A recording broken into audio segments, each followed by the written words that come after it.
So, what is this veil? And what is this light? Jesus goes up on the mountain with a few disciples, and we have this story in 3 different Gospels, and there's some confusion among the 3 about details like who said what, or if anyone said anything. The one thing they're all clear on is that Jesus glows. His clothes, his face are shining. Moses comes down off the mountain and doesn't even realize that his face is shining. It's glowing. Now it seems that this light is not a light that shines on them, like a ray of sun suddenly breaking through the cloud. It's a light that comes from within, that emanates, makes them glow.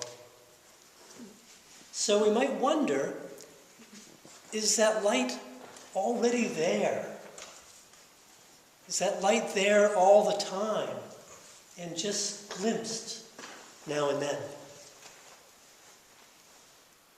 Moses, while he's up on the mountain, has a really profound experience.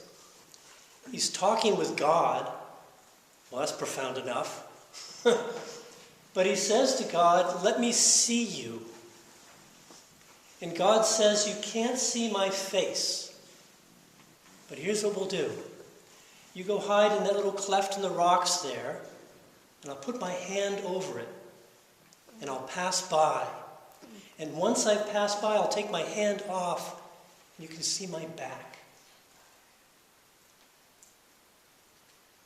If we listen to many religious people or read a lot of the signs that are in front of churches, we can hear quite a bit about who God is and what God is like, what God says, what God likes, everything about God. But if we listen to those who speak from experience, they'll always say, God is unknowable.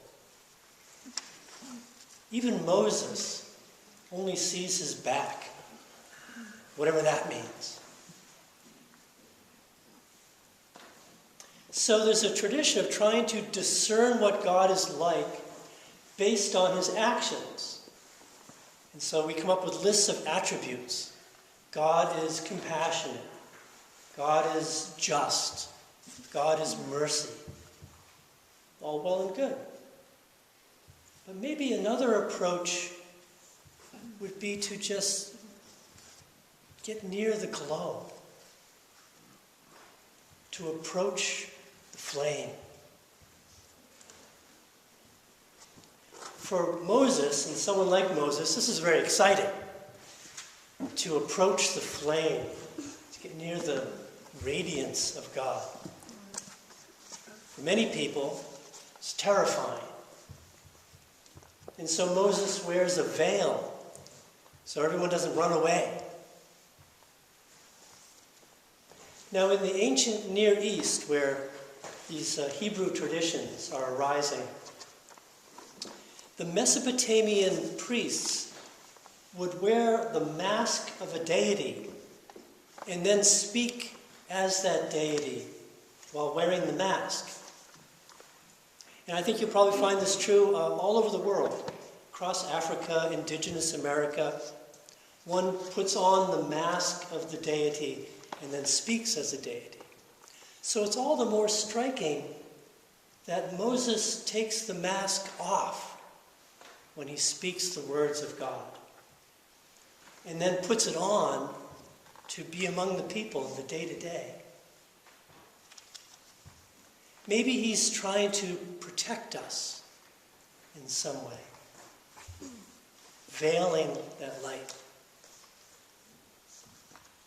In the ancient temple, there were courtyards where anyone could go, and then there was a room behind a screen that only the priest could enter, and through the screen you could see a lampstand and an incense burner.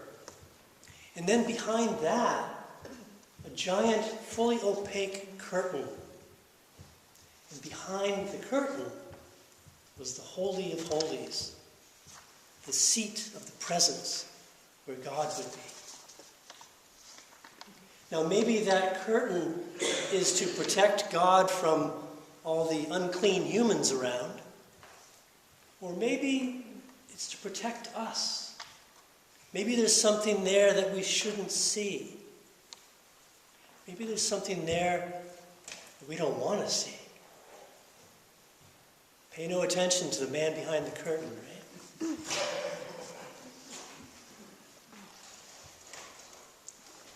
Does God hide from us? Or do we hide ourselves from God? And what are we afraid of? Maybe it's that our individual ego is so important to us. Our individual ego that says so clearly, I am who I am, and you are who you are, and we're different. That's the veil, the mask that we wear to present a face to the world that says self is different from other. I'm different from you. And we collectively are different from them. And it's worth pointing out also that I am more important than you. To me, anyway. And we are more important than them, clearly. But the mystics tell us that this ego self is not real. It's a veil of illusion. It doesn't actually exist. Now, to some, that's good news. Well, okay, there's some hope that I can give up this silly struggle and anxiety of trying to keep myself together and present a good face to the world. But for many, it's terrifying. That I does not exist. I don't want to go there. So we wall ourselves up until, as William Blake puts it, we only see through narrow chinks in our cavern. There's the veil. Where's the light? Where's the light? Thomas Keating, I don't know if Thomas Keating's still around. I'm going to assume he is. He's a Trappist monk. And he used to go around preaching a form of contemplative prayer whereby you could stop thinking and let go of this effort of holding an ego together. And of course he knows that all of the egos listening to that say, no way, Jose. I'm keeping it together right here. So he would just say, come on in. Water's fine.